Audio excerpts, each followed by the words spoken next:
Hello everyone. तो आज हम पढ़ने वाले हैं क्लास 10th का first chapter chemical reactions and equations.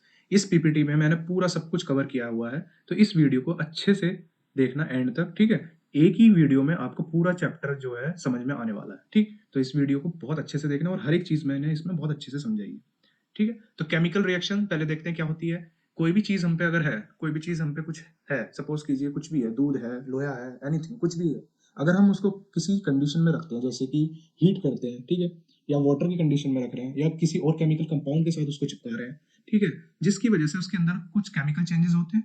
Chemical changes होने के बाद वो अपने आप को ट्रांसफॉर्म कर लेता है कंप्लीटली दूसरे रूप में। तो ये क्या है? Chemical reaction. केमिकल रिएक्शन के लिए एक पर्टिकुलर कंडीशन चाहिए होती है। वो कंडीशन जब तक नहीं होगी, जब तक केमिकल रिएक्शन नहीं होगी, ठीक है। जैसे कि रस्टिंग ऑफ आयरन। आयरन जो रस्ट लगता है आयरन पर, आयरन पे जंग लगती है, तो वो भी एक केमिकल रिएक्शन है, क्योंकि वाटर और ऑक्सीजन की प्रेजेंस में रस्टिंग होती है।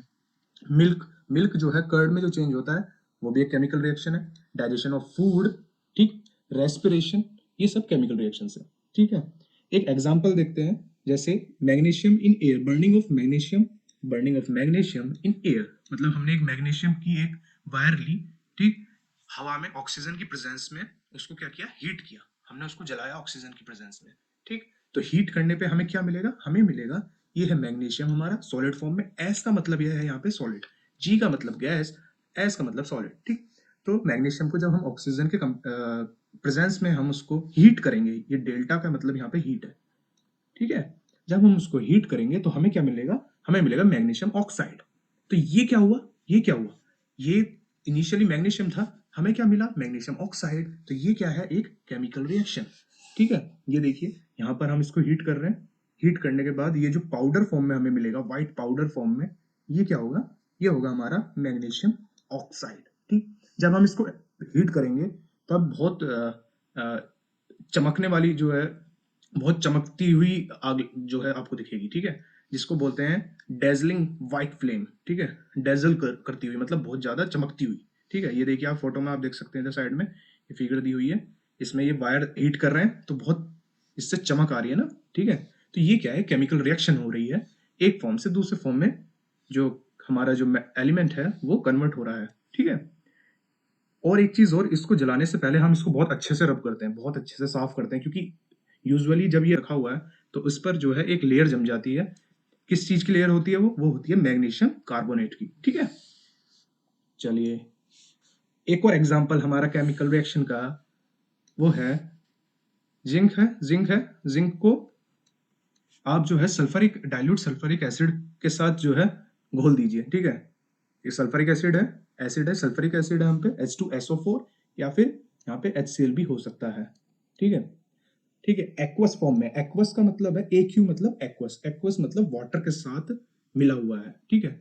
H2SO4 है, लिक्विड फॉर्म में होता है, इसको हम वाटर में मिलाएंगे तो एक्वस फॉर्म मिल जाएगी हमें इसकी। जब हम इसमें जिंक के कुछ ग्रेन्यूल्स डालते हैं तो क्या होता है? ये बनाता है zinc sulphate and hydrogen gas release होती है हमारी।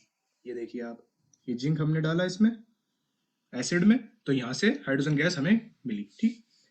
अब जो करेक्टरिस्टिक्स हैं केमिकल रिएक्शन की, वो क्या क्या है? जब कोई भी केमिकल रिएक्शन होगी तो क्या क्या चीजें हमें देखने को मिलती हैं, ठीक है, जर्नली। तो वो क्या है? एवोल्यूशन ऑफ गैस, कोई ना कोई गैस निकलेगी, या तो हाइड्रोजन या नाइट्रोजन या ऑक्सीजन, कुछ ना कुछ गैस निकलती है जर्नली, ठीक है। या फिर क्या होगा? और क्या चीज हो सकती है? चेंज इन कलर हमें दिखेगा। जब हमें चेंजिंग इन कलर दिखे, जैसे रस्टिंग ऑफ आयरन, आयरन जब रस्ट होता है तो वो लोहा जो है लाल हो जाता है, देखा होगा आपने, घरों में देखा होगा, जब लोहे पे जंग लगती है तो लाल हो जाता है।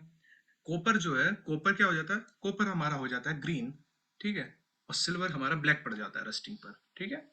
रस्ट यानी कि उसकी क्वालिटी जो है डिग्रेड हो जाती है, खराब हो जाता है, तो उसको कहते हैं रस्टिंग या कोरोजन, ठीक है। Change in state of substance, ठीक है। अभी हम पे बर्फ है, ठीक है, बर्फ है, हमने हीट कर दिया बर्फ को, या फिर वाटर को हमने हीट कर दिया, तो क्या होगा? वाटर पहले लिक्विड फॉर्म में था, अब किस फॉर्म में हो जाएगा? वेपर फॉर्म में। तो लिक्विड से गैस फॉर्म में चेंज हो रहा है, तो चेंज इन स्टेट होती है। चेंज इन टेम्परेचर हमें दिखता है, टेम्परेचर में भी बदलाव दिखेगा। एग्जाम्पल के लिए, अगर हम CaO यानी कि क्विक लाइम को वाटर में मिला दें, चूना होता है, चूना व्हाइट वाला चूना जो हम पेंट वगैरह में यूज करते हैं घर में, तो व्हाइट चूना जो होता है उसको अगर हम पानी में डालेंगे तो हीट निकलती है। आप एक बीकर लीजिए, उसमें थोड़ा सा चूना डालिए पानी में, पानी लीजिए, उस बीकर में चूना डालिए, तो आपको वो जो बीकर है वो गर्म दिखे लगेगा एकदम साइड से जब आप छुओगे उसे। तो ये सारी जो है प्रॉपर्टीज हैं केमिकल रिएक्शंस की, कि केमिकल रिएक्शन हो रही है तो ये चेंजेस हमें देखने को मिल सकते हैं। चलिए, केमिकल रिएक्शन रिप्रेजेंटेशन कैसे होगी, कैसे होती है यूजुअली, या तो हम उसको, अगर हम इन जर्नल बात करें नॉर्मल भाषा में, तो वर्ड इक्वेशन में हम लिख देते हैं। वर्ड इक्वेशन यानी कि जो एलिमेंट है उसका नाम हमने लिख दिया मैग्नीशियम, प्लस ऑक्सीजन क्या दे रहा है, मैग्नीशियम ऑक्साइड।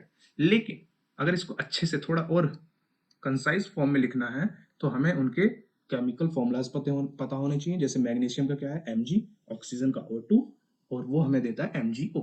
ठीक है, तो ये इधर जो चीजें हैं इसको कहते हैं हम रिएक्टेंट्स। रिएक्टेंट्स मतलब जो रिएक्शन में पार्ट ले रहे हैं, और प्रोडक्ट मतलब जो हमें मिल रहा है, रिएक्ट हुआ और कुछ चीज हमें मिली, रिएक्ट हुआ मिली, तो जो मिला वो प्रोडक्ट है। अब रिएक्शन जब होगी तो हमेशा रिएक्शन जब होती है तो उसको हमें फिर बैलेंस भी करना होता है। जब हम रिएक्शन लिखते हैं तो हमें बैलेंस करना होता है। बैलेंस का मतलब क्या है, जो इनिशियली प्रोडक्ट जो प्रोडक्ट सॉरी जो इनिशियली रिएक्टेंट है हमारे पास, उसमें हर एक एलिमेंट के नंबर ऑफ एटम्स कितने हैं वो हम देखेंगे पहले। ठीक है, जैसे कि यहाँ जिंक है तो ये कितना है, एक है, एक है। इधर देखो कितना है, इधर भी एक है, इसके सामने वन कुछ नहीं है तो वन है, तो ये एक है। हाइड्रोजन देखिए यहाँ कितना है, H2। हाइड्रोजन के कितने एटम, दो। यहाँ पर देखिए दो एटम है। ठीक है, हाइड्रोजन और जिंक की बात हो गई, ठीक। अब सल्फर देखिए, सल्फर यहाँ एक, यहाँ पर भी एक, ऑक्सीजन 4, ऑक्सीजन 4। इसका मतलब ये क्या है, ये एक बैलेंस्ड इक्वेशन है। ठीक है, जो इनिशियली जो मास था हमारे पास, नंबर ऑफ एटम्स का मतलब नंबर ऑफ एटम्स बोल दो, या फिर उसको, या फिर आप बोल सकते हो मास, क्योंकि एटम में ही तो वजन होगा। ठीक है, अगर दो एटम है, आखिरी में भी हमें दो एटम मिल रहा है हाइड्रोजन के, स्टार्टिंग में भी दो थे, तो इसका मतलब हाइड्रोजन का मास सेम है। ये इसलिए सेम करना है हमें, क्यों करना है, क्योंकि मास can neither be created nor destroyed in a chemical reaction. ये आपने 9th में पढ़ा होगा। ठीक, चलिए, balancing a chemical equation. Chemical equation को कैसे बैलेंस करना है, कुछ नहीं है, सिंपल है बहुत ज्यादा। ठीक है, अगर हमारे पास सपोज कीजिए एक इक्वेशन दी हुई है केमिकल रिएक्शन की, वो है आयरन प्लस H2O, हमें ये बना रहा है फेरिक ऑक्साइड प्लस H2। ठीक, अभी आप ये देखिए, यहाँ तो एक ही आयरन है हमारे पास, एक आयरन का एटम है, एक आयरन का एटम है, यहाँ पे तीन है। अब हमें क्या करना है, ये बैलेंस करना है। तो हम बैलेंस के लिए कौन सा मेथड यूज करते हैं, हिट एंड ट्रायल मेथड। पहले हम इसको बैलेंस करने की कोशिश करेंगे, आयरन को, फिर देखेंगे आयरन के बाद दूसरे एटम को देखेंगे, फिर उसको देखेंगे, फिर ओवरऑल सबको हमें पता जब चल जाएगा कि हाँ अब सारी चीज बैलेंस हो गई, तो वो इक्वेशन बैलेंस्ड है। ठीक है, तो इसके लिए सबसे पहले स्टार्टिंग के लिए स्टार्ट करना है अगर आपको ये, कि हमें इक्वेशन को बैलेंस कैसे करना है, तो उसके लिए सबसे पहले आपको ये देखना है कि सबसे ऐसा कंपाउंड ढूंढिए, उस रिएक्शन में ऐसा कंपाउंड देखिए जिसमें सबसे ज्यादा नंबर ऑफ एटम्स हैं। तो सबसे ज्यादा नंबर ऑफ एटम्स किसमें है, इसमें है, इसमें तीन, और एक ही ऑक्सीजन का चार। तो इससे ही शुरुआत करते हैं। अब इसमें भी ये देखिए आप कि इसमें सबसे ज्यादा एटम्स कौन से एलिमेंट के, तो ऑक्सीजन के हैं, तो पहले ऑक्सीजन को बैलेंस हम करेंगे। ठीक है, पहले ऑक्सीजन को हम बैलेंस करेंगे। चलिए, ऑक्सीजन को बैलेंस करते हैं। ऑक्सीजन यहाँ 4 है। ठीक है, तो यहाँ ऑक्सीजन कितनी है, यहाँ एक है, तो इसको 4 करने के लिए हमें क्या करना पड़ेगा, यहाँ पे 4 लगा देंगे। अब उसके बाद देखते हैं आयरन यहाँ कितना है, 3 है, और यहाँ पर एक है, तो इसको यहाँ पे 3 लगा देंगे। ठीक, हमेशा सामने ही लगाया जाएगा। नंबर जो होगी, नंबरिंग जो होगी वो हमेशा सामने ही लगाई जाएगी, यहाँ नहीं लगानी, नीचे नहीं लगानी है। ठीक है, नीचे नहीं लगानी है, सामने ही लगानी है, या तो इस साइड रिएक्ट, या तो इस साइड आप लगाइए, या इस साइड लगा दीजिए। ठीक है, उसको बस बैलेंस करना है हमें। ठीक, तो ऑक्सीजन और आयरन तो हो गए बैलेंस हमारे। अब क्या बचा, हाइड्रोजन। हाइड्रोजन यहाँ कितना है, दो, यहाँ कितना है, 4 into 8, sorry 4 into 2, that is equals to 8। Hydrogen के 8 एटम्स है यहाँ, तो यहाँ पे भी हमें 8 करना है, तो यहाँ पे हम क्या कर देंगे, यहाँ 4 लगा देंगे।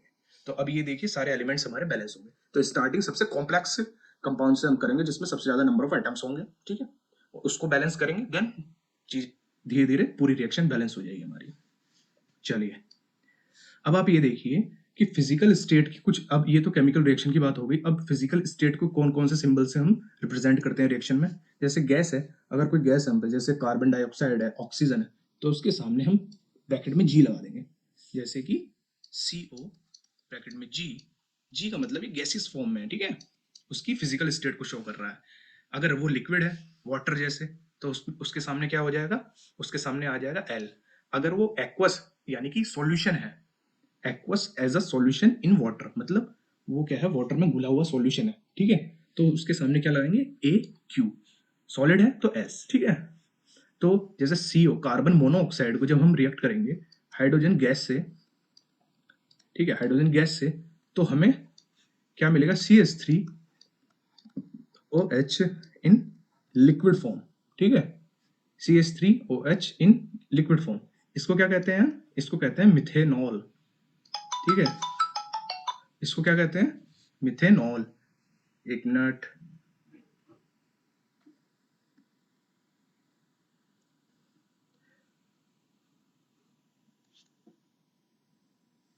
ओके, ठीक है, तो इसको हम क्या कहेंगे, मिथेनॉल। ये हमारा क्या है, मिथेनॉल, ठीक है, ये है मिथेनॉल।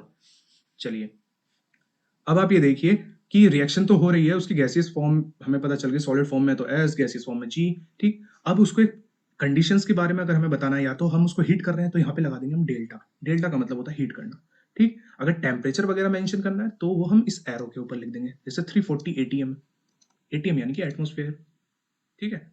तो 340 ATM प्रेशर है यहाँ पर। इतने प्रेशर पे हमें इसको हीट करना पड़ेगा, किसको, इसको, ठीक है, कार्बन मोनोऑक्साइड गैस को विद और किसकी प्रेजेंस में, हाइड्रोजन गैस की, तब हमें ये मिलेगा। तो इस तरह से हम रिएक्शंस को रिप्रेजेंट करते हैं। ये है टाइप्स ऑफ केमिकल रिएक्शंस, देख लीजिए टाइप कितने तरह की होती है केमिकल रिएक्शन। एक है कॉम्बिनेशन रिएक्शन। कॉम्बिनेशन में क्या है, दो चीज है हम पे, एक दो, दोनों को जोड़ा, एक सिंगल प्रोडक्ट हमें मिल गया, ये है कॉम्बिनेशन रिएक्शन, सिंपल, ठीक। तो जैसे कि एग्जांपल के लिए देखिए, मैग्नीशियम को जब हम ऑक्सीजन के साथ बर्न करते हैं, ऑक्सीजन के साथ यानी कि ऑक्सीजन की प्रेजेंस में हम क्या कर रहे हैं, उसको हीट कर रहे हैं, delta means again heat, heat कर रहे हैं, तो हमें क्या मिलता है, MgO यानी कि मैग्नीशियम ऑक्साइड, ठीक है। ऐसे ही क्विक लाइम है हम पे, चूना है, चूने में चूना है, पानी में डाला हमने चूना, चूना पानी में डालेंगे, ठीक है, चूना पानी में डालेंगे तो हमें क्या मिलेगा, स्लेक्ड लाइम, स्लेक्ड लाइम यानी कि कैल्शियम हाइड्रोक्साइड, कैल्शियम हाइड्रोक्साइड। तो ये हमारा क्या है, ये है कैल्शियम, कैल्शियम हाइड्रोक्साइड, ठीक है। कैल्शियम हाइड्रोक्साइड हमें मिलेगा, जिसको हम स्लेक्ट लाइम भी बोलते हैं। इनके नाम हमेशा याद रखना, कैल्शियम हाइड्रोक्साइड है तो slaked lime, CaO calcium oxide है, ठीक है, ये क्या है, कैल्शियम ऑक्साइड है, तो इसको क्या कहते हैं, क्विक लाइम, ठीक है। तो आप ये देखिए, इसमें भी दो चीज मिलके एक प्रोडक्ट बना रही है। जब दो चीज मिलके एक प्रोडक्ट बनाती है तो कंबाइन हो रही है, तो इसलिए कॉम्बिनेशन रिएक्शन, ठीक है। अच्छा, अब ये सॉरी, कैल्शियम हाइड्रोक्साइड को जब हम कार्बन डाइऑक्साइड गैस के साथ रिएक्ट कराते हैं तो हमें क्या मिलता है, कैल्शियम कार्बोनेट। क्या मिलता है, कैल्शियम कार्बोनेट। और ये जो कैल्शियम कार्बोनेट है, ये जो फॉर्मूला है, ये मार्बल का भी फॉर्मूला होता है, जो मार्बल, ठीक है। और ये कैल्शियम कार्बोनेट जो मोती मोती होता है, जो समुद्र में मिलता है, उसकी जो शेल होती है, उसकी जो शेल की जो कवरिंग है, वो भी किससे बनती है, कैल्शियम कार्बोनेट से, ठीक है। चलिए, अब हम देखते हैं, ये हो गया कॉम्बिनेशन रिएक्शन। अब डिकम्पोजिशन, कॉम्बिनेशन का एकदम अपोजिट। एक प्रोडक्ट, एक रिएक्टेंट था हमारे पास, ठीक है, एक रिएक्टेंट था, उसको तोड़ दिया, दो हिस्सों में बांट दिया, तीन में बांट दिया, चार में बांट दिया, तो वो डिकम्पोजिशन रिएक्शन, डिकम्पोज हो रही है, टूट रही है चीज, ठीक है, टूट रही है दो या उससे ज्यादा कंपाउंड्स या एलिमेंट्स में, ठीक है। चलिए, अब जैसे कि एग्जांपल के लिए हम लाइमस्टोन ले लेते हैं, ठीक है, ये है हमारा CaCO3, जिसको हम मार्बल भी बोलते हैं, मार्बल का भी फॉर्मूला है। और इसको हम जो है, इसका जो कॉमन नेम है वो क्या है, लाइमस्टोन। कॉमन नेम क्या है इसका, लाइमस्टोन। कैल्शियम कार्बोनेट, जब हम इसको हीट करेंगे तो हमें क्या देगा, quick lime and carbon dioxide gas release होगी एकदम, ठीक है। तो ये क्या है, हमारे डिकम्पोजिशन रिएक्शन। एक चीज थी यहाँ पर सिर्फ ए था, और हमें क्या मिल गया, B+C, ये हो गया डिकम्पोज, ठीक है। एक चीज और ये देख लीजिए, कैल्शियम ऑक्साइड जो है, जिसको हम लाइम या फिर क्विक लाइम भी कहते हैं, वो सीमेंट बनाने के लिए बहुत इस्तेमाल किया जाता है फैक्ट्रीज वगैरह में, फैक्ट्रीज वगैरह में जो है, इंडस्ट्रीज वगैरह में कैल्शियम ऑक्साइड को, कैल्शियम ऑक्साइड यानी कि ये, इस चीज को, CaO को हम जो है इंडस्ट्रीज में सीमेंट बनाने के लिए यूज करते हैं, ठीक है, सीमेंट वगैरह। थर्मल डिकम्पोजिशन, अब डिकम्पोजिशन में भी बहुत सारे थोड़ी सी दो तीन क्लासिफिकेशन है। थर्मल मीन्स अगर डिकम्पोज हम कर रहे हैं, किसी चीज को तोड़ रहे हैं बाय हीटिंग, ठीक है, उसको गर्म करके, अगर हम उसको गर्म करके तोड़ रहे हैं तो उसको क्या कहते हैं, थर्मल डिकम्पोजिशन। एग्जाम्पल क्या है, कैल्शियम कार्बोनेट, कैल्शियम ऑक्साइड और कार्बन डाइऑक्साइड, यही वाला जो है, इसको हम हीट कर रहे हैं ना, ये देखो हीट लिखा, हीट कर रहे हैं, तो quicklime and carbon dioxide gas हमें मिल रही है। ऐसे ही फेरिक हाइड्रोक्साइड, जब उसको हम हीट करते हैं तो डिकम्पोज किस में होती है, ये देखिए आप, वो डिकम्पोज होती है हमारी फेरिक ऑक्साइड और वाटर में। फेरिक ऑक्साइड यानी कि Fe2O3। और ये हमें किस फॉर्म में मिलेगा, ये देखिए ये सॉलिड फॉर्म में मिलेगा। ये होता है हमारा, ये है हमारा फेरस सल्फेट, ठीक है, ये है हमारा फेरस सल्फेट। अगर फेरस सल्फेट को भी हम हीट करते हैं तो ये फेरिक ऑक्साइड हमें देता है, ठीक है। फेरस सल्फेट का जो कलर होता है वो कैसा है, देखिए लाइट ग्रीन, और फेरिक ऑक्साइड का कैसा कलर है, मिट्टी की तरह ब्राउनिश टाइप, ठीक है, तो ब्राउन, ठीक है। कलर्स वगैरह भी आप थोड़े याद रखिए कि फेरस सल्फेट का कौन सा कलर है, फेरिक ऑक्साइड का कैसा कलर है। थोड़ा कलरिंग के ऊपर भी थोड़ा बहुत एग्जाम में क्वेश्चन आ जाते हैं कई बार, कि आपको बता देगा कि एक कंपाउंड है उसका कलर ये है, उसको इसके साथ रिएक्ट किया तो कुछ गैस निकली और इस कलर का हमें प्रोडक्ट मिला, तो बताइए वो क्या होगा, ठीक है। उसका जिसका एटॉमिक नंबर इतना है एंड मास नंबर इतना है, तो इस तरह के क्वेश्चन आ जाते हैं। चलिए, अब ये डिकम्पोजिशन रिएक्शन में हमने बाय हीटिंग देख लिया। ऐसे ही बाय हीटिंग का एक और एग्जांपल क्या है, लेड नाइट्रेट। इसको याद रखना, ये एनसीईआरटी में भी है और इंपॉर्टेंट है। लेड नाइट्रेट का फॉर्मूला क्या है, फॉर्मूला हमारा है, केमिकल फॉर्मूला वो है PbNO3 होल ट्वाइस, NO3 का होल ट्वाइस, ठीक है। जब हम इसको हीट करेंगे इस चीज को, तो हमें क्या मिलेगा, लेड ऑक्साइड, ये है हमारी लेड ऑक्साइड, और ये क्या है, नाइट्रोजन डाइऑक्साइड एंड ऑक्सीजन, ठीक है। ये कर रहे हैं, देखो फ्लास्क, ये हमने एक ये ट्यूब लिया है, इसमें हमने लेड नाइट्रेट को डाला, अंदर डाला एंड उसको हीट किया, तो हमें क्या मिलेगा, lead oxide and nitrogen oxide. और किस तरह के उसमें से फ्यूम्स निकल रहे हैं, वो निकल रहे हैं ब्राउन, ठीक है। तो ब्राउन फ्यूम्स उसमें से रिलीज होंगे, ठीक है। और ये जो ब्राउन फ्यूम्स हैं, इनको क्या कहते हैं, इनको क्या कहते हैं, ये फ्यूम्स किसके हैं, ये होते हैं नाइट्रोजन डाइऑक्साइड के, नाइट्रोजन डाइऑक्साइड के, ठीक। ये हो गया हीटिंग के थ्रू। अब इलेक्ट्रोलाइटिक डिकम्पोजिशन देखते हैं। इलेक्ट्रोलाइटिक में क्या है, इलेक्ट्रोलाइटिक में हम एक एनोड लेंगे, एक कैथोड लेंगे, ठीक है, एक पॉजिटिव एक नेगेटिव एंड, उन दोनों को बैटरी से लगा देंगे। ये देखिए, ये है, ये हो गया हमारा, यहाँ पे आप देखोगे ध्यान से, तो ये एनोड है, इसको मैं ए से डिनोट कर देता हूँ, लिख देता हूँ, चलो, एनोड, एंड ये क्या है, ये कैथोड, ठीक है, पॉजिटिव एंड नेगेटिव।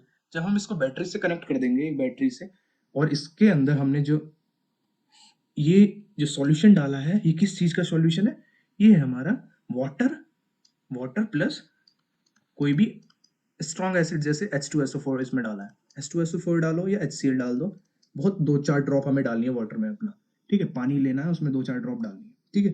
तो हम इलेक्ट्रोलाइसिस जब हम करते हैं, ठीक है, जब उन दोनों पॉइंट्स जो हैं उनके उनके एंड को लेके हम बैटरी से कनेक्ट कर देते हैं, एनोड एंड कैथोड को बैटरी से कनेक्ट करते हैं, तो हमें क्या देखने को मिलता है, हमें देखने को मिलता है कि वाटर जो है वो दो पार्ट में टूट रहा है, एक तो हाइड्रोजन एंड ऑक्सीजन गैस, तो दो पार्ट में टूट रहा है बाय इलेक्ट्रोलाइसिस। तो ये भी दो पार्ट में टूट रहा है, एक चीज दो पार्ट में टूट रही है, डिकम्पोजिशन किसके द्वारा, इलेक्ट्रोलाइसिस के थ्रू, ठीक है।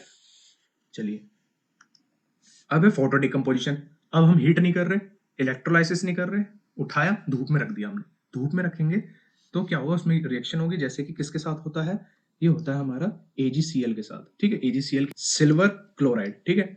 सिल्वर क्लोराइड को जब हम धूप में रखेंगे, सनलाइट में रखेंगे, तो हमें क्या मिलेगा, सिल्वर, ठीक, सिल्वर मिलेगा, जो कि ग्रे कलर का होगा।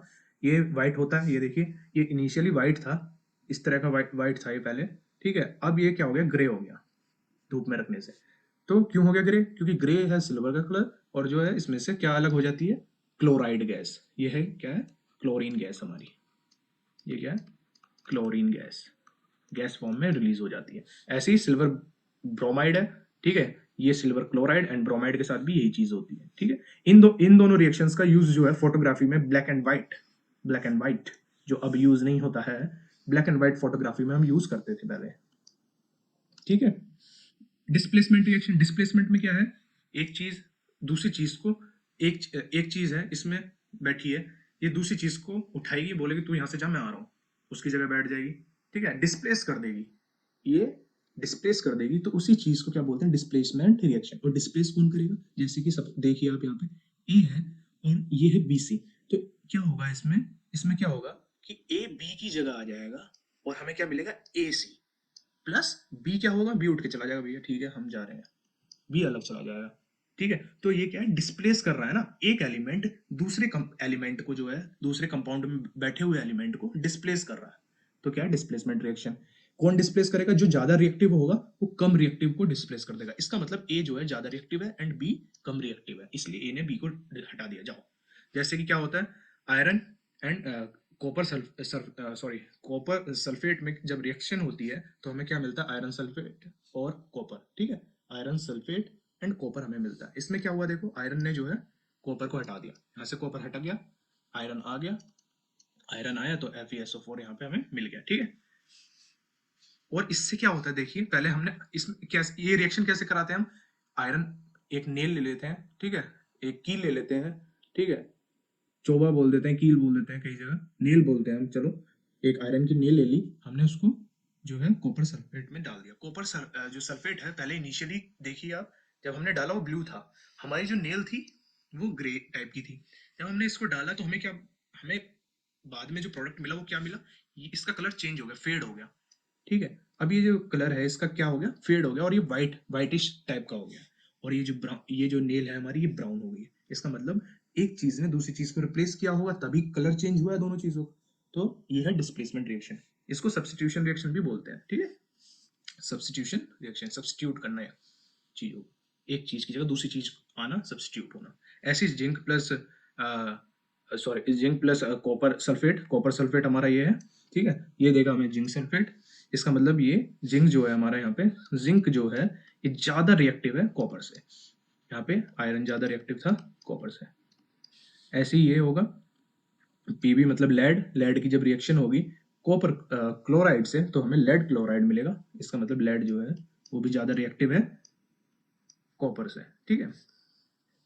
चलिए, double displacement reaction, double displacement में क्या होगा, अब इसमें क्या है, एक दूसरे को डिस्प्लेस कर रहा है, ऐसे ही सेम वे में जो थर्ड है वो फोर्थ वाले को डिस्प्लेस कर रहा है, तो इसमें क्या डबल डिस्प्लेसमेंट हो रहा है, उसमें सिंगल डिस्प्लेसमेंट था। इसमें जैसे ए एंड बी थे एलिमेंट, इसमें सी एंड डी थे, तो इसमें क्या हुआ, ए ने ये हमें क्या मिलेगा, अब ये जो बी है, बी तो आ जाएगा इसके साथ, ठीक है, बी आ जाएगा किसके साथ, बी यहाँ से हट जाएगा और सी आ जाएगा इधर, ठीक, बी हट के डी के पास पहुंच जाएगा, सी हट के ए के पास पहुंच जाएगा, बी हट के डी के पास, सी हट के ए के पास, तो ए सी प्लस बी डी। तो इसको बोलते हैं डबल डिस्प्लेसमेंट रिएक्शन। एग्जाम्पल के लिए जब हम बेरियम क्लोराइड को रिएक्ट कराते हैं सोडियम सल्फेट से, ठीक है, सोडियम सल्फेट से जब हम रिएक्ट कराएंगे तो हमें क्या मिलता है, हमें मिलता है बेरियम सल्फेट मिलता है, जो कि वाइट पाउडर टाइप का, प्रेसिपिटेट का मतलब होता है वाइट, वाइट जो कि जमा हुआ, नीचे जमा हुआ, जो नीचे जो जम जाती है चीज, ठीक है, जो कि व्हाइटिश कलर की होती है जनरली, तो उसको प्रेसिपिटेट कहते हैं। तो ये हमें कैसा प्रेसिपिटेट मिलने वाला है, व्हाइट कलर का, ठीक है। प्रेसिपिटेट का कलर कुछ भी हो सकता है, लेकिन इस केस में हमें कैसा प्रेसिपिटेट मिलेगा, व्हाइट कलर का। तो इसमें क्या हुआ, डबल डिस्प्लेसमेंट हुआ, और हमें क्या मिल रहा है, NaCl, ठीक है, सोडियम क्लोराइड, ठीक है। डबल डिस्प्लेसमेंट कैसे हुआ, ये देखिए Ba उठा, यहाँ आ गया, इसको हटा के BaSO4 बन गया, ये Na जो है ये हटा, ये यहाँ आ गया Ba की जगह, ठीक है, Ba इसकी जगह आ गया, Na Ba की जगह आ गया, ठीक है, तो ये बन गया हमारा सोडियम क्लोराइड, ठीक है। अब इसमें आयंस का एक्सचेंज हो रहा है, ठीक है, BaSO4 जो है, BaSO4 जो बन रहा है हमारा, वो आयंस के एक्सचेंज की वजह से बन रहा है। यहां से आप देखोगे तो ये Ba+2 है, ठीक है, और ये क्या है, SO4 2- है, तो ये क्या आपस में अपने पार्टनर्स को एक्सचेंज कर रहे हैं कि तुम इधर आ जाओ, हम तुम्हारी जगह भेज रहे हैं अपने वाले, ठीक है, ये चीज है। ऐसे ही एक और एग्जांपल, ये है हमारा सोडियम हाइड्रोक्साइड, एक बेस है, जब हम इसको रिएक्ट करेंगे एसिड के साथ तो हमें सॉल्ट NaCl एंड वाटर मिलेगा, ठीक है। डबल डिस्प्लेसमेंट रिएक्शंस जो हैं उनको प्रेसिपिटेशन रिएक्शन भी कह देते हैं, क्योंकि प्रेसिपिटेट हमेशा इसमें बनता है। एंड ये न्यूट्रलाइजेशन रिएक्शन का भी एक एग्जांपल है, जो न्यूट्रलाइजेशन रिएक्शंस होती हैं। न्यूट्रलाइजेशन रिएक्शन किसमें, एसिड एंड बेस जो है, एसिड बेस के साथ मिलके क्या बनाता है, सॉल्ट बनाता है, न्यूट्रलाइज कर देता है, इसीलिए neutralisation reaction. Oxidation and reduction reactions, oxidation में क्या होगा, एडिशन ऑफ ऑक्सीजन होगा, एक रिएक्शन हो रही है, एक एक ए है एंड बी है, इसके साथ क्या होगा, ए के साथ ऑक्सीजन चिपक के एक प्रोडक्ट बन जाएगा। ऑक्सीजन चिपक के जब प्रोडक्ट बनता है तो ऑक्सीडेशन मतलब ऑक्सीजन चिपक गई उसके साथ, ठीक है। या तो क्या होगा, ए है तो इसमें से हाइड्रोजन निकल गया, अगर इसके पास हाइड्रोजन एटम था वो इसमें से निकल गया तो उसको भी ऑक्सीडेशन रिएक्शन कहते हैं। तो ऑक्सीडेशन में क्या होता है, addition of oxygen, removal of hydrogen, अगर इनमें से कुछ भी हो रहा है, ठीक है, तो वो क्या है, ऑक्सीडेशन है। और जिसके साथ हो रहा है, जिस कंपाउंड के साथ हो रहा है, उसको क्या कहते हैं, वो उसको कहा जाता है कि ये कंपाउंड ऑक्सीडाइज्ड हो गया है, ये ऑक्सीडाइज्ड हो गया है। जैसे कि जैसे कि जब हम कॉपर को ऑक्सीजन के साथ हीट करते हैं तो क्या बनता है, हमारा बनता है कॉपर ऑक्साइड बनता है, जो कि ब्लैक कलर का होता है। ये याद रखिए आप, ये होता है हमारा ब्लैक कलर का। ठीक, ये ब्लैक कलर का होता है। ये देखिए, ये है, ये ब्राउन था इनिशियली। ये इनिशियली क्या था, एक मिनट रुकिए, ये इनिशियली था हमारा, इनिशियली ब्राउन था। ठीक, और ये फाइनली जब ये कॉपर ऑक्साइड बनी तो ये हो गया हमारा ब्लैक। ठीक, अब हम इसको जब, तो इसको क्या कहते हैं, ऑक्सीजन चिपक गया ना, ऑक्सीजन के साथ चिपक गया तो ऑक्सीडेशन। और जिसके साथ चिपका ये क्या हुआ, ऑक्सीडाइज्ड। तो इसमें क्या चीज ऑक्सीडाइज्ड हुई है, ऑक्सीडाइज्ड। तो इसमें कॉपर ऑक्सीडाइज्ड हुआ है हमारा। ठीक है, इसमें कॉपर ऑक्सीडाइज्ड हुआ है। कॉपर कॉप अब CuO, कॉपर ऑक्साइड को अगर हम हाइड्रोजन के साथ अगर हम रिएक्ट कर दें तो अगेन हमें कॉपर मिल जाता है, मतलब अगेन रिवर्स हो जाती है रिएक्शन। हाइड्रोजन के साथ लगा दो जो हमें मिला तो अगेन हमें कॉपर मिल जाएगा। ठीक है, रिडक्शन में क्या होता है, उसमें क्या था, ऑक्सीजन ऐड हो रही है। रिडक्शन में क्या, ऑक्सीजन जो है रिमूव होगी और हाइड्रोजन ऐड होगा, जस्ट अपोजिट। तो जिसमें रिडक्शन मतलब रिड्यूस हो रहा है, क्या रिड्यूस हो रहा है, ऑक्सीजन रिड्यूस हो रहा है। तो ऑक्सीजन जो है जब हटेगा, रिड्यूस होगा, तो उसको बोलते हैं रिडक्शन, रिडक्शन रिएक्शन। अब जिस ऐसी रिएक्शन जिसमें दोनों चीज हो रही है, ऑक्सीडेशन भी हो रहा है एक के साथ रिडक्शन भी हो रहा है, कहने का मतलब एक के साथ ऑक्सीजन चिपक रहा है, दूसरे से हट रहा है, तो उसको बोलते हैं रिडॉक्स रिएक्शन। रिडॉक्स यानी कि oxidation reaction, sorry oxidation reduction reaction को हम रिडॉक्स रिएक्शन कहते हैं, जिसमें दोनों रिएक्शंस होती हैं एक साथ। एग्जांपल के लिए, कॉपर कॉपर ऑक्साइड को जब हम हाइड्रोजन गैस की प्रेजेंस में हीट करते हैं, ठीक है, कॉपर ऑक्साइड को हाइड्रोजन गैस की प्रेजेंस में हीट करेंगे तो कॉपर ऑक्साइड था पहले, ऑक्सीजन निकल गया, तो इसके साथ क्या हुआ, ऑक्सीजन निकला, तो इसके साथ क्या हुआ, इसके साथ तो हो गया भैया हमारा, ऑक्सीजन जब निकल गया है तो इसके साथ हो गया रिडक्शन, इसका तो हो गया रिडक्शन, ये देखिए ये हो गया रिडक्शन। और ये हाइड्रोजन था, इसके साथ ऑक्सीजन देखो चिपक गया, बाद में वाटर बन गया, तो इसके साथ हाइड्रोजन क्या हो गया, हाइड्रोजन के साथ क्या हो गया हमारा ऑक्सीडेशन। ठीक है, चलिए तो ये हो गए। अब एक्सोथर्मिक रिएक्शन क्या होगी, जिसमें से हीट निकल रही है। एक्सो मींस बाहर निकलना, एंडो मींस अंदर आना। ठीक है, तो एक्सो मींस बाहर निकलना, तो एक्सो बाहर, हीट, थर्मिक मतलब हीट, बाहर हीट निकलना। तो रिएक्शन जिसमें हीट बाहर निकलती है वो एक्सोथर्मिक रिएक्शंस होती हैं। ठीक है, ज्यादातर डिकम्पोजिशन रिएक्शन जिसमें चीज टूट रही है, किसी भी चीज को तोड़ रहे हैं हम, एक प्रोडक्ट, एक सॉरी एक रिएक्टेंट है हमारे पास, उसको जब हम तोड़ के दो हिस्सों में बांट रहे हैं, एक को दो हिस्सों में बांटते हैं तो ज्यादातर हमें जो है डिकम्पोजिशन रिएक्शन करानी पड़ती है, डिकम्पोज करना पड़ता है, जब ही वो टूटेगा। और वो ज्यादातर कैसी होती है, हीट रिलीजिंग रिएक्शंस होती हैं, जिसमें हीट निकलती है हमारी। एग्जाम्पल क्विक लाइम वाटर के साथ करेंगे तो इसमें भी हीट निकलती है। ये देखिए, मैंने बताया ना, बीकर में अगर आप चूना डालोगे, पानी का भरे हुए बीकर में, सॉरी पानी के भरे हुए बीकर में जब आप क्विक लाइम डालोगे, ठीक है, वही चूना, तो क्या होगा, बीकर जो है गर्म हो जाएगा। तो ये हो गया हमारा exothermic. Burning of natural gas, ठीक है, मीथेन है ये, मीथेन को ऑक्सीजन के साथ, ऑक्सीजन की प्रेजेंस में जब बर्न करते हैं तो कार्बन डाइऑक्साइड एंड वाटर में मिलता है और हीट भी मिलती है। ठीक है, रेस्पिरेशन, रेस्पिरेशन जो हमारे बॉडी में जो रेस्पिरेशन होता है, रेस्पिरेशन मीन्स हमने कुछ खाया, ठीक है, वो ग्लूकोज बना, जो हम खाते हैं हमारी बॉडी उसको क्या बनाती है, ठीक है, एक एंड स्टेज में क्या बनाती है, ग्लूकोज। ग्लूकोज का फॉर्मूला C6H12O6।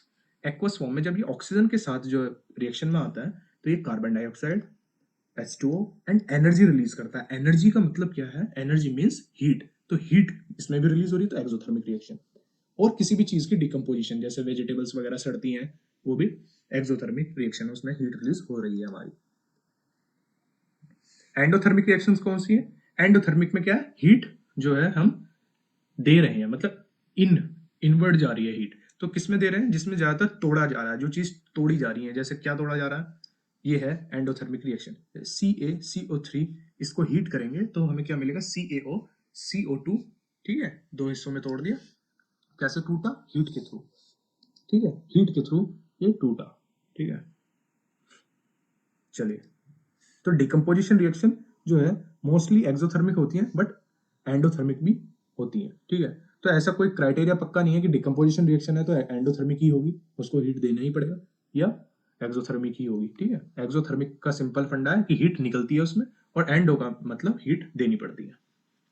अब ऑक्सीडेशन एंड ऑक्सीडेशन के जो हैं डेली लाइफ में जो एग्जांपल्स हैं, जो हमें मतलब चीजें देखने को मिलती है हमारे एनवायरनमेंट में, हम चीजें देखते हैं वो क्या क्या है। एक तो कोरोजन है। कोरोजन क्या होता है, कोरोजन मतलब होता है सिंपल रस्टिंग, किसी चीज का खराब होना, किसी भी चीज का खराब होना वो कोरोजन है। ठीक है, और रेंसिडिटी मतलब किसी भी चीज का सड़ना, जैसे खाने की चीज है, फल फ्रूट, इनका सड़ना क्या है, रेंसिडिटी। कोरोजन कैसे होगा, आयरन को जो है, आयरन को आप जो है ऑक्सीजन की प्रेजेंस में और वाटर की प्रेजेंस में, जब भी लोहे पे पानी लग जाए या मॉइस्चर के कांटेक्ट में, पानी के कांटेक्ट में आ जाए, तो क्या हो जाता है, जंग लगने लग जाती है उस पर। इसीलिए हम क्या करते हैं, पेंट करते हैं। इसीलिए हम उसको बचाने के लिए उसकी लेयर पर क्या करते हैं, पेंट करते हैं। ठीक है, उसको प्रोटेक्ट करने के लिए। तो कोरोजन से बचाना है अगर किसी भी चीज को, तो उस पर क्या करना है, हमें पेंट कर देना है। ठीक है, पेंट के थ्रू हम उसको बचा सकते हैं। और गैल्वेनाइजेशन भी होता है, जिसमें एक कोटिंग चढ़ाई जाती है उसके ऊपर, कोई भी मैटर है उसके ऊपर कोटिंग चढ़ा दी जाती है, वो गैल्वेनाइजेशन भी बोलते हैं। ठीक है, गैल्वेनाइजेशन तो पेंट कर दो या गैल्वेनाइजेशन मेथड के थ्रू उसको प्रोटेक्ट कर दो, उसकी लेयर को, ऊपर वाली को, तो आपका रस्टिंग नहीं होगी। लोहा जब रस्ट होता है तो रेडिश हो जाता है, ये देखिए आप, लाल हो गया ना यहाँ पे, दिख रहा है। तो और लाल क्यों हो जाता है, क्योंकि ये जो है फेरिक ऑक्साइड बनाता है, जिसका formula Fe2O3 dot XH2। X मतलब कितने भी, एक दो चार पांच, कितने भी जो है हमारे क्या हो सकते हैं, वाटर के मॉलिक्यूल्स उसके साथ अटैच हो सकते हैं। ठीक है, किसके साथ अटैच हो रहे हैं, Fe2O3 के, फेरिक ऑक्साइड के साथ अटैच रह सकते हैं, कितने भी, दो हो या चार हो। तो वो जो है इतना पक्का है कि वाटर मॉलिक्यूल्स होंगे, कुछ होंगे उसके आसपास, और जो बीच में जो, जिसके आसपास होंगे, जो बीच में जो बन रहा है, वो क्या है, फेरिक ऑक्साइड। तो फेरिक ऑक्साइड इसमें बनता है जब रेस्टिंग होती है, इसलिए लाल हो जाता है। सिल्वर में क्या है, सिल्वर चांदी में जंग लगती है ना, तो चांदी में क्या होगा, वो काली पड़ जाएगी, काली पड़ जाएगी। तो क्यों पड़ती है काली, वो इसलिए पड़ती है क्योंकि सिल्वर सल्फाइड बन जाता है Ag2S। और कॉपर ग्रीन हो जाता है जब वो खराब हो जाता है, जंग लगने का मतलब है वो खराब हो रहा है, उसका जो है, उसकी क्वालिटी डिग्रेड हो रही है, तो वो है। ठीक है, तो इसमें क्या बनता है, इसमें बनता है हमारा copper carbonate, CuOH whole twice dot CuCO3। ठीक, अब रेंसिडिटी देखते हैं। रेंसिडिटी में क्या होता है, चीजें सड़ती हैं। कैसी चीजें सड़ रही, ऐसी चीजें सड़ रही हैं जिसमें फैट कंटेंट है, जो ऑयल से बनी हुई है, और अगर वो ऑक्सीजन की प्रेजेंस में आ जाती हैं और थोड़ी सी इसको हीट मिल जाए या कुछ पानी मिल जाए, वो मॉइस्चर मिल जाए, तो चीजें गलने लगती है ना, खाने का सामान, वेजिटेबल्स वगैरह खराब होती है ना। खाने का सामान ज्यादातर इसलिए खराब होता है क्योंकि उसमें फैट वगैरह रहता है और वो ऑक्सीजन की प्रेजेंस में आता है, और एक प्रेशर और हीट पे हल्की सी वो जो है सड़ने लगता है।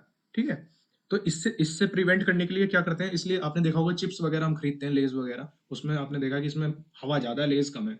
हवा ज्यादा, लेज कम इसलिए है क्योंकि हवा जो है उसमें वो क्या है, वो नाइट्रोजन भरी गई है, नाइट्रोजन गैस उसमें भरी गई है। क्यों भरी गई है, ताकि उसमें ऑक्सीजन घुसने की जगह ही ना रहे, इसलिए कंप्लीट नाइट्रोजन से उसको पैक कर दिया कि ऑक्सीजन जाएगी नहीं, चीज सड़ेगी नहीं, क्योंकि ऑक्सीजन की प्रेजेंस जरूरी है। ठीक है, और क्या क्या मेथड्स हैं प्रिवेंट करने के, एक तो एंटीऑक्सीडेंट हम यूज करते हैं, जैसे कॉपर। कॉपर किस में यूज करते हैं, जैसे सी फूड है, मीट है, मिल्क, नट्स, इन सबको जब पैक करते हैं तो हम कॉपर जो है एंटीऑक्सीडेंट है, जो ऑक्सीजन की प्रेजेंस को जो है कम करता है, तो कॉपर को यूज करते हैं। और सल्फर के कंपाउंड्स को यूज करते हैं किसमें, अनियंस एंड गार्लिक में, इनकी पैकिंग में। ठीक है, ये देखिए आप, अगर हमने जो है नाइट्रोजन गैस उसमें जोड़ रखी है किसमें, अगर चिप्स में हवा ना हो तो हमारी चिप्स ऐसे निकलेंगे अंदर से, देख लो, खा पाओगे सड़े हुए, नहीं ना। तो इसलिए उसमें नाइट्रोजन गैस इसलिए उसमें भरी जाती है। ठीक है, वैक्यूम कर दो या तो, ठीक है, वैक्यूम कर दो, उस पूरी जगह को वैक्यूम कर दो, हवा ही नहीं रहेगी, तो ना तो नाइट्रोजन रहेगी, ना ऑक्सीजन रहेगी, ना कुछ रहेगा, तो भी हम उसको प्रिजर्व कर सकते हैं, सड़ेगी नहीं। ठीक है, या फिर एयर को जो है नाइट्रोजन से रिप्लेस कर दो भाई, जो हम चिप्स के केस में करते हैं। ठीक है, जो हम चिप्स के केस में करते हैं। और या तो उसका टेम्परेचर उतना बढ़ने ही ना दो, उसको रेफ्रिजरेटर में रखो, अपने फ्रिज में रखो, और वो ठंडा रहे। ठीक है, तो आज के लिए इतना ही। और ये पूरा चैप्टर, आपका पूरा चैप्टर कंप्लीट हो गया है, और इसको बहुत अच्छे से मैंने कवर किया है, इसमें कोई भी चीज़ नहीं छूटी है। तो आप जो है इसको पक्का अच्छे से पढ़िए, और एक एक चीज़ को पीछे जाके, वीडियो को पीछे करके अगेन आप देख सकते हैं एक एक चीज़। ठीक है, इसे कर लीजिए तो आपको कुछ करने की जरूरत नहीं है इस चैप्टर के लिए। ठीक है, अभी और भी मैं वीडियोस ला रहा हूँ कंटिन्यू, ये पूरी साइंस खत्म करवा दूंगा 10th अभी जल्दी में ही, मतलब 10 दिन में, ये मानो 10 दिन में खत्म है ये पूरी साइंस आपकी 10th की।